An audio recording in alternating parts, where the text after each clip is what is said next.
예배할 수 있는 저희들 모두 되시길 축복합니다.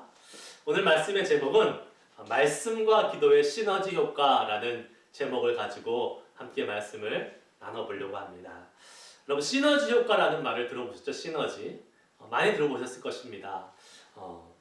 다른 말로 하면 협력작용, 상승효과라고 라는 말로도 표현할 수도 있을 것입니다. 시너지. 일반적으로 두 가지 이상의 것이 하나가 되어서 독립적으로 이룰 수 있는 어떤 결과 이상의 것을 만들어내는 그러한 것을 시너지 효과라고 이야기를 합니다. 예를 들면 이런 것을 들 수 있겠어요. 여러분, 미국에서 가스를 들어 가스스테이션에 가면 가스만 넣고 오는 것이 아니라 대부분 그 옆에 있는 컨비니언스 스토어, 편의점 같은 그러한 스토어가 항상 같이 있는 것을 보게 됩니다. 가스 스테이션 혼자 달랑 서 있는 것이 아니라 그 옆에 그런 컨비니언스 스토어가 있어서 가스를 넣어가서 가스도 넣었다가 그 다음에 거기에 들어가서 필요한 음식도 사고 드링크도 사고 필요한 물건도 사고 반대로 무언가를 사러 왔다가 또 가스도 넣고 가고 이렇게 하면서 주인이 수익을 극대화할 수 있는 그러한 장치, 이것이 바로 시너지 효과의 좋은 예라고 할 수 있습니다. 고객들에게 편리함도 주고 또 주인은 그로 인해서 더 많은 수익을 창출할 수 있는 그런 것, 이렇게 독립적으로 있을 때보다 같이 있을 때 더 많은 좋은 결과들을 얻어낼 수 있는 것, 이것을 시너지 효과라고 합니다. 우리 영적인 삶에 있어서도 시너지 효과는 분명히 있습니다. 그리고 그 시너지 효과가 반드시 있어야 될 그러한 분야가 있습니다. 그것이 바로 말씀과 기도가 합쳐질 때 시너지 효과가 나타난다는 거예요. 말씀과 기도는 늘 항상 같이 가야 됩니다. 그래야 시너지 효과를 얻을 수 있을 뿐만 아니라 시너지 효과뿐만 아니라 제대로 된 올바로 된 신앙생활, 그리고 하나님이 원하시는 모습으로 나아갈 수 있는 우리의 신앙의 생활이 될 수 있다라고 우리는 생각하고 또 명심해야 될 것입니다. 하지만 말씀과 기도가 같이 가지 않을 때에는 시너지 효과가 아니라 더 마이너스 효과, 역효과가 나타날 때가 있습니다. 그 대표적인 경우가 무엇이냐면 기도할 때 우리의 욕심대로 구하는 경우가 많이 생긴다는 사실이에요. 예수님의 이름을 빌려서 예수님의 이름을 가지고 기도는 하지만 결국은 내가 원하는 것, 나의 욕심을 위해서 기도하고 하나님의 뜻과 상관없는 기도를 주님께 드릴 수 있는 경우가 많이 생길 수 있다는 사실입니다.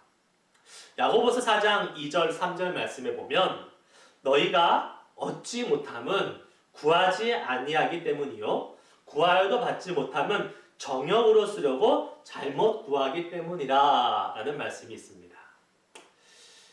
일단 기도하지 않는 것이 문제지만 기도를 하더라도 욕심으로 인해서 욕심을 위해서 구하는 기도는 하나님께서 응답하지 않는다라고 말씀하고 계시는 사실을 우리는 기억해야 합니다. 한 어머니가 아들을 위해서 목사님께 기도 부탁을 하러 갔습니다. 그 아들이 정부에서 일하는 사람인데 이제 다음 주에 승진을 앞두고 있는데 장관이 되는 그러한 승진 명단에 올라가 있었습니다. 그래서 어머니께서 목사님께 기도 부탁을 하면서 목사님, 제 아들이 장관이 되어야 되는데 꼭 이번에 장관이 될 수 있도록 기도해 주시면 감사하겠습니다 라고 부탁을 했더니 목사님이 그 자리에서 어머니와 함께 기도를 했습니다. 그래서 하나님 아버지, 이 어머니의 자녀가 아들이 장관이 될 수 있도록 꼭 하나님 그렇게 장관이 되게 해주세요 라고 기도한 다음에 하지만 하나님 어머니의 뜻대로 되지 않게 하시고 하나님의 뜻대로 되기를 원합니다 라고 기도했습니다. 그랬더니 이 기도를 마치고 나서 이 어머니가 목사님께 목사님 앞부분의 기도는 제가 참 좋은데 뒷부분 제 뜻대로 되는 것이 아니라 하나님의 뜻대로 되게 해달라고 혹시 장관이 안 될 수도 있으니까 그 부분은 취소해 줬으면 좋겠습니다 라고 부탁을 했어요. 그래요? 그럼 다시 기도를 하죠. 하고 하나님 이 어머니의 아들이 꼭 장관이 되게 해주시고 아까 했던 뒷부분의 기도는 취소해 주시기 바랍니다. 라고 기도를 마쳤다고 합니다. 그리고 그 다음날 그 아들이 그 기도대로 어머니의 기도대로 또 목사님 기도한 대로 장관이 되었습니다. 그런데 장관이 돼서 너무 기뻤는데 안타깝게도 그 다음날 이 사람은 암살이 돼서 그만 죽고 말았습니다. 너무나 슬퍼하는 장례식장에서 그 어머니가 목사님께 찾아와서 이렇게 이야기했습니다. 목사님, 제가 목사님께 기도할 때에 뒷부분을 취소해달라고 했는데 그 뒷부분을 취소하지 않는 게 더 좋을 뻔했습니다. 라고 이야기했다는 그러한 일화가 있습니다. 여러분, 우리가 우리의 뜻대로 하나님께 얼마든지 구할 수 있습니다. 우리의 뜻대로. 그러나 우리의 뜻이 하나님의 뜻과 맞지 않는다면 그것은 우리에게 오히려 독이 되고 해가 될 수 있다는 사실이지요. 그래서 내 생각대로, 내 뜻대로 구하는 기도는 참 위험한 기도가 될 수 있다는 거예요. 그래서 중요한 것은 하나님의 뜻대로, 하나님의 말씀을 따라 기도하는 것이 아주 중요하다는 사실입니다. 다니엘은 하나님의 뜻을 따라서 기도했던 대표적인 사람이었습니다. 오늘 본문을 통해서 다니엘이 어떻게 기도했던 사람인지를 한번 살펴보고 그렇게 영성이 훌륭했고 정말로 하나님을 향한 그러한 자세가 한 점도 흐트러짐 없이 그 노년에 이르기까지 그러한 훌륭한 영성을 소유했던 다니엘의 모습을 오늘 본문을 통해서 그 비결이 무엇인지 한번 같이 살펴보고자 합니다. 오늘 본문의 말씀의 배경 1절 말씀을 보니까 메대 족속 아하스로의 아들 다리오가 갈대아 왕으로 세움을 받던 첫 해라고 기록되어 있는 것을 보게 됩니다. 바벨론 제국이 망하고요. 메대 바사 제국으로 이제 나라가 바뀌는 그러한 과도기적 상황에 있습니다. 메대 족속의 다리오 왕이 세워지는 첫 해에 일어났던 일이라고 오늘 말씀은 기록하고 있지요. 다니엘이 바벨론으로 잡혀올 때가 대략 15세에서 16세 청소년 시기라고 성경은 기록하고 있는데 지금 이 메대 바사로 넘어가는 이 시기는 다니엘이 거의 80이 가까이 되는 그러한 시기였습니다. 이미 노년에 이르렀고 이미 그가 이제 생을 마감해야 될 그러한 상황 속에 이르렀다는 것이지요. 여러분, 다니엘은 바벨론에 있으면서 그 나라의 총리가 될 만큼 아주 큰 부와 권력을 다 소유해봤던 사람이었습니다. 그런데 그는 바벨론에서 그렇게 수십 년을 지내면서 그 마음속에 한 가지 안타까운 사실이 있었을 거예요. 그것이 무엇입니까? 다니엘은 하나님을 섬기며 그 민족을 사랑했던 사람이에요. 그 유대 민족, 포로로 잡혀왔던 그 유대 민족이 다시 고국으로 돌아가서 예루살렘 땅에서 마음껏 하나님을 예배하고 다시 그 옛날의 영광을 되찾기를 원했던 그런 다니엘의 소망함이 있었습니다. 아마 다니엘도 상황만 되면 다시 고국으로 돌아가고 싶은 마음이 있었을지도 모르겠어요. 여러분, 미국에 살면서 어떻습니까? 젊었을 때는 정말 미국에서 열심히 일하면서 미국의 많은 이렇게 좋은 점들 누리면서 살다가 주변에 많은 우리 교민들 중에서 연세가 많으신 노인들을 보면 다 이제 한국에 가서 노년 생활을 마무리하고 싶다라고 말씀하시는 분들을 종종 많이 보게 됩니다. 왜요? 고국에 대한 그리움과 아쉬움이 늘 남아있기 때문에 그렇습니다. 아마 다니엘과 잡혀왔던 포로들도 그러한 동일한 마음이 있었을 거예요. 고국에 한번 가고 싶다. 고국에 가서 마음껏 내 하나님께 예배하는 그 예루살렘에서 다시 한번 우리의 가족과 친척과 민족과 함께 하나님을 마음껏 예배하는 그날을 꿈꾸고 싶다라는 그러한 소망함들이 다니엘과 그 민족들 가운데 있었을 거예요. 그런데 지금 상황이 어떻습니까?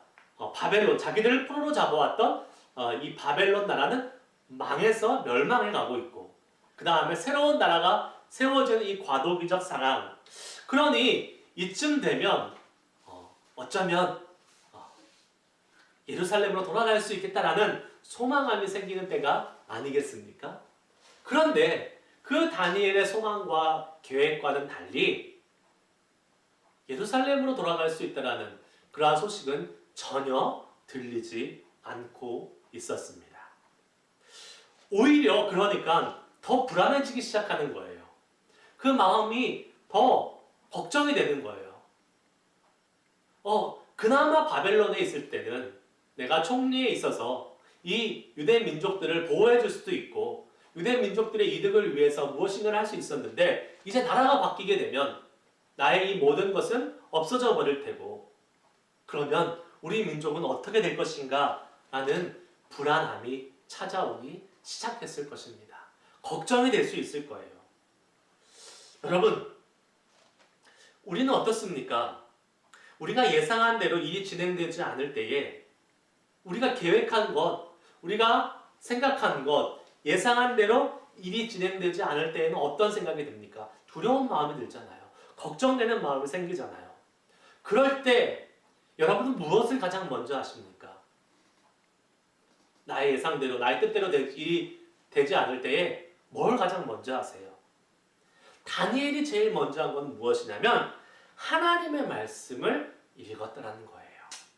2절 말씀을 보겠습니다. 곧 그 통치 원년에 나 다니엘이 이 책을 통해 여호와께서 말씀으로 선지자 예레미야에게 알려주신 그 연수를 깨달았나니 곧 예루살렘의 황폐함이 70년 만에 그치리라 하신 것이니라. 아멘. 다니엘이 이런 역사적인 대격변기 가운데에서 그 불안하고 걱정스러운 마음을 다시 잡을 수 있었고 다시 믿음의 확신 가운데 돌이킬 수 있었던 것은 바로 하나님의 말씀을 잡았기 때문에 그렇습니다. 그 말씀은 바로 예레미야에게 주셨던 하나님의 예언이었어요. 무엇입니까? 유대 민족이 멸망과 포로 생활 그리고 그 포로 생활을 겪고 난 다음에 회복에 대한 말씀, 그것이 예레미야서에 기록되어 있잖아요. 그리고 예레미야가 그것을 두루마리에 적어 바벨론 포로에게 보냈지 않습니까? 여러분, 말씀을 읽는 중에 다니엘이 깨달음을 얻었습니다. 무슨 깨달음이요? 이스라엘의 회복은 70년이 걸린다는 거예요. 예레미야 25장 11절 12절 말씀에 이렇게 기록되어 있습니다. 이 모든 땅이 폐허가 되어 놀랄 일이 될 것이며 이 민족들은 70년 동안 바벨론 왕을 섬기리라. 여호와의 말씀이니라. 70년이 끝나면 내가 바벨론의 왕과 그 나라와 갈대아인의 땅을 그 죄악으로 말미암아 벌하여 영원히 폐허가 되게 하되. 아멘. 70년. 하나님의 약속하신 연수가 있었다라는 거예요. 근데 아직 다니엘이 70년이 포로 생활이 되기까지는 아직 몇 년이 남아 있었습니다. 그러니 다니엘은 아직 하나님의 때가 되지 않았구나. 아직 몇 년 더 참고 기다려야 되는구나 라는 확신을 가지게 되었던 것이죠. 그러면서 모든 역사가 모든 이 세상에 돌아가는 그러한 역사의 주권이 하나님께 있음을 인정했기에 아직 70년이 되지 않았기 때문에 하나님의 하실 일들을 더 기다려야 된다라는 확실한 그러한 마음의 소망함을 가질 수 있었다는 거예요. 아무리 정국이 불안하고 아무리 새로운 나라가 세워져도 하나님의 약속하신 때가 아니기 때문에 지금 돌아갈 수 없다는 사실을 알고 그 마음속에서 소망의 확신을 가질 수 있게 되었던 것입니다. 여러분, 우리는 어떻습니까? 일이 꼬이기 시작할 때에, 마음대로 되지 않을 때에, 우리가 예상한 대로 되지 않을 때에 여러분, 우리가 가장 먼저 찾는 것은 무엇입니까? 소망하기는 우리는 하나님의 말씀을 먼저 찾을 수 있는 다니엘과 같은 사람이 될 수 있기를 주의 이름으로 축복합니다. 그럴 때에 정말로 하나님이 주시는 뜻을 깨달아 알 수 있게 되는 거예요. 그런데요, 여러분, 정말 우리가 위기의 순간에 하나님의 말씀을 찾게 될까요? 아무도 장담할 수 없습니다. 왜요? 그렇지 않은 경우들이 오히려 더 많습니다. 우리는 시간이 많을 때 하나님 말씀은 그래도 조금 읽습니다. 그러나 시간이 없고 당황하고 걱정이 생기고 두려웠고 그러면 오히려 하나님의 말씀을 찾지 못하게 되는 경우들이 많이 있어요. 왜 그렇습니까? 우리의 위기의 순간에 정말로 불안할 때는 우리의 마음에는 본능이 나오기 때문이에요. 본능, 본성. 본성이 뭡니까? 우리의 마음속에 있는 본성. 평상시에는 아무렇지도 않다가 위기의 순간에 내 본성을 감출 수가 없는 거예요. 나도 어쩔 수 없는 우리의 본성. 그것이 무엇입니까? 우리 안에 있는 죄악된 본성입니다. 그 죄악된 본성이 하나님의 말씀을 가까이 가려고 하는 것을 막아버리고 맙니다. 그렇기 때문에 우리에게 필요한 것이 무엇인지 아십니까? 평상시에 여유가 좀 있을 때에 그나마 위기가 아니라 불안하고 걱정들이 되는 일이 막 달려오고 몰려오는 그때가 아니라 그래도 조금 우리를 컨트롤할 수 있을 때에 진실되게 하나님의 말씀을 우리의 마음속에 품고 새기는 것이 필요하다는 거예요.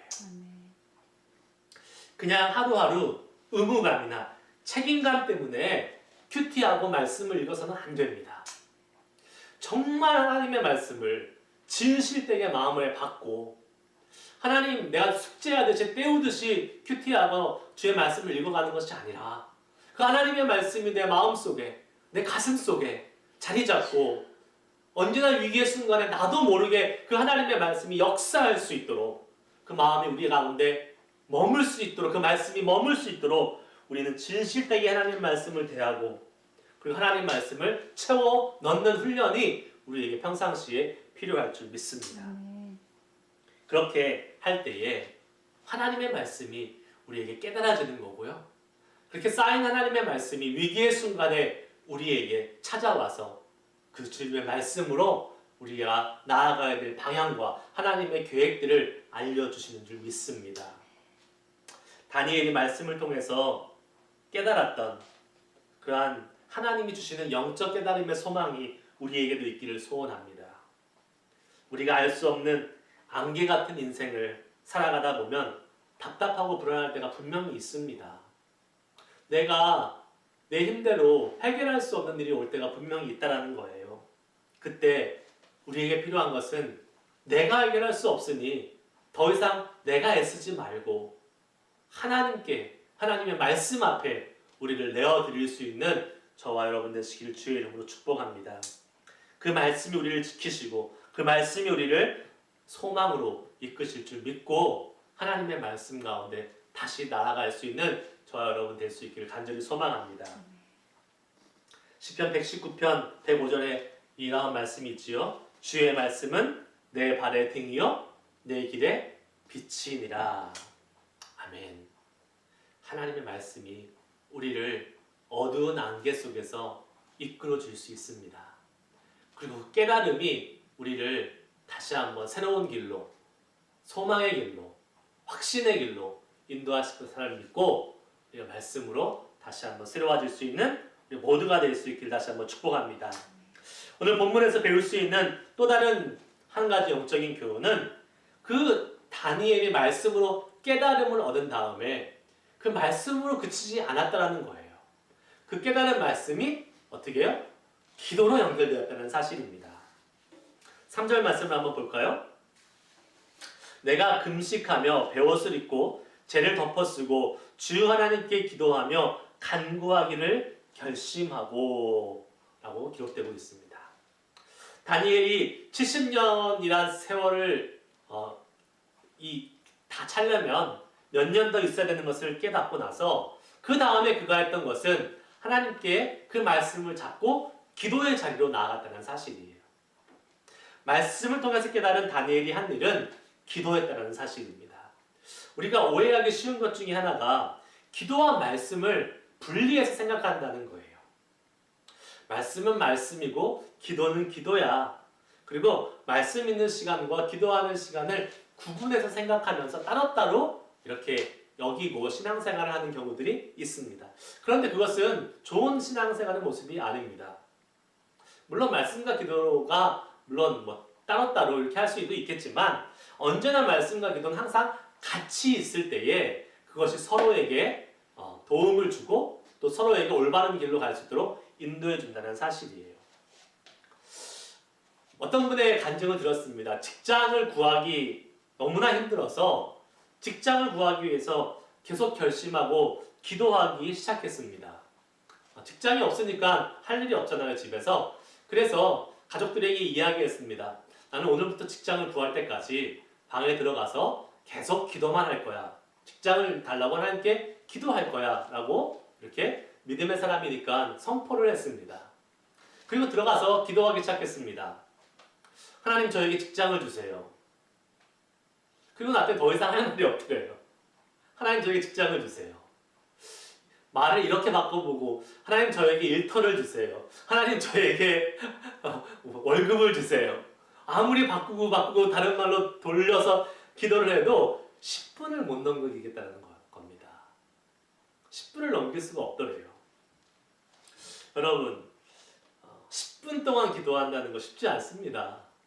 특별히 기도하지 않다가 10분 동안 하나님께 기도하는 것, 온 세계를 위해서 다 기도하고 와도 10분 넘어도 아직 시간이 많이 남아있다는 것을 여러분들 깨달을 수 있을 거예요. 그렇게 10분 기도하다가 끙끙대면서 하루를 보냈습니다. 그리고 나서 다음날 또 기도하려고 하니까 너무 막막한 거예요. 나 직장을 달라고 하나님께 기도할 거야 라고 분명히 선언을 해놨는데 그래서 그 내뱉은 말에 책임을 져야겠는데 기도에 할 말은 없고 기도 시간을 채워야 되겠고 그런 가운데 고민하다가 하나님께서 한 가지 마음을 주셨는데 그냥 이렇게 기도할 말이 없을 바에는 성경이나 읽자 라고 성경책을 갖고 방으로 들어갔다고 합니다. 그리고 그 기도 시간에 성경을 읽기 시작했어요. 그런데 놀라운 일이 벌어졌습니다. 성경을 읽는데요. 그 성경 구절을 읽어 나가다 보면 하나님이 감동을 주시잖아요. 어떤 구절 속에서 특별히 하나님이 감동을 주실 때 그 감동을 주신 하나님의 말씀을 붙잡고 기도하기 시작했습니다. 그랬더니 하루 종일 기도해도 시간이 계속해서 모자란다는 거예요. 하루 종일 기도하고 다음날 기도하고 그러면서 깨닫는 것이 기도로만 하나님께 나아가는 것이 아니라 하나님의 말씀을 붙잡고 기도할 때에 우리에게 기도의 능력이 생기는구나. 하나님의 말씀을 붙잡고 기도할 때에 하나님이 기뻐하시는 기도로 나아갈 수 있구나. 하나님의 말씀을 붙잡고 기도할 때에 우리가 더 오랫동안 하나님과 교제할 수 있구나 라는 것을 이분이 깨달았다고 합니다. 여러분, 기도는 내가 그냥 하고 싶은 말, 내뱉고 싶은 말 그냥 그렇게 하나님께 막 던지는 그런 시간이 아닙니다. 그렇게 되면 할 말도 많이 없고 한다 할지라도 자기 원대로 자기 뜻대로 구하는 기도가 되기 때문에 잘못하면 내 욕심만을 위한 기도로 끝날 가능성이 많이 있습니다. 내가 원하는 것을 내려놓고 주님이 원하시는 것을 주님이 구하는 것을 그것이 올려드리는 것이 가장 올바른 기도. 그러기 위해서는 말씀과 기도가 반드시 연결돼야 될 수밖에 없다라는 사실이에요. 십자가의 죽음을 앞두고 우리 예수님께서 하셨던 기도를 생각해 보시길 바랍니다. 인간의 몸으로 이 땅에 오신 예수 그리스도 그분께서 인간의 몸이기 때문에 십자가에 매달려 죽는다는 것이 두려울 수밖에 없는 일이었습니다. 누구는 예수님은 그냥 당당하게 십자가에 가서 죽으셨을 거야 이렇게 생각하기 쉽지만 예수님도 인간적인 고뇌가 있으셨어요. 그분의 기도를 통해서 우리는 찾아볼 수 있습니다. 가능하면 그 십자가의 잔을 주님 내게서 지나가게 하시고 하나님 나도 십자가의 잔, 십자가의 고통을 피했으면 좋겠습니다 라고 고백하지 않았었습니까? 근데 예수님이 뭐라고 말씀하셨어요? 마태복음 26절 39절에 보면 아버지여 만일 할만하시거든 이 잔을 내게서 지나가게 하옵소서. 그러나 나의 원대로 마옵시고 아버지의 원대로 하옵소서 하시고. 아멘. 여러분, 예수님의 기도에서 우리는 기도가 나의 원대로 구하는 것이 아니라 하나님의 뜻대로 구하는 것임을 다시 한번 깨닫게 됩니다. 그러면 우리가 어떻게 하나님을 깨달을 수 있습니까? 기도하면 하나님께서 알려주신다라고 말씀들 많이 하십니다. 그래요. 하나님께서 우리의 마음속에 감동을 주시고요. 하나님이 우리의 마음속에 평안함을 주시고요. 그렇게 하나님의 말씀을 깨달을 수도 있습니다. 그런데 가끔은 종종 우리가 내 마음에 주는 이 생각이 하나님의 뜻인지 내 생각인지 알지 못할 때가 많이 있어요. 근데 확실한 하나님의 뜻을 알 수 있는 방법이 있습니다. 그것은 하나님의 말씀, 성경을 통해서입니다. 성경은 의심할 수 없는 하나님의 뜻입니다. 성경에 기록된 내용은 정확하게, 분명하게 우리에게 알려주시는 하나님의 뜻이고 계획이고 하나님의 목적임을 믿으시길 바랍니다. 그래서 우리는 하나님의 뜻이 무엇인지 알려면 성경으로 돌아가야 되고요. 그 성경을 읽고 나서 성경과 함께, 말씀과 함께 기도할 때에 우리는 하나님의 뜻에 가까이 가면서 주님의 뜻에 합당한 기도를 올려드릴 수 있다는 사실을 기억할 수 있길 주의 이름으로 축복합니다. 말씀 없이 기도하는 사람은 무식한 열정을 가지게 되고, 기도 없이 말씀만 읽는 사람은 능력 없는 지식만 갖게 됩니다. 멋진 말 아닙니까? 예, 제가 만든 말입니다. 말씀 없이 기도하는 사람은 무식한 열심만 갖게 되고, 기도 없이 말씀만 읽는 사람은 능력 없는 지식만 갖게 된다.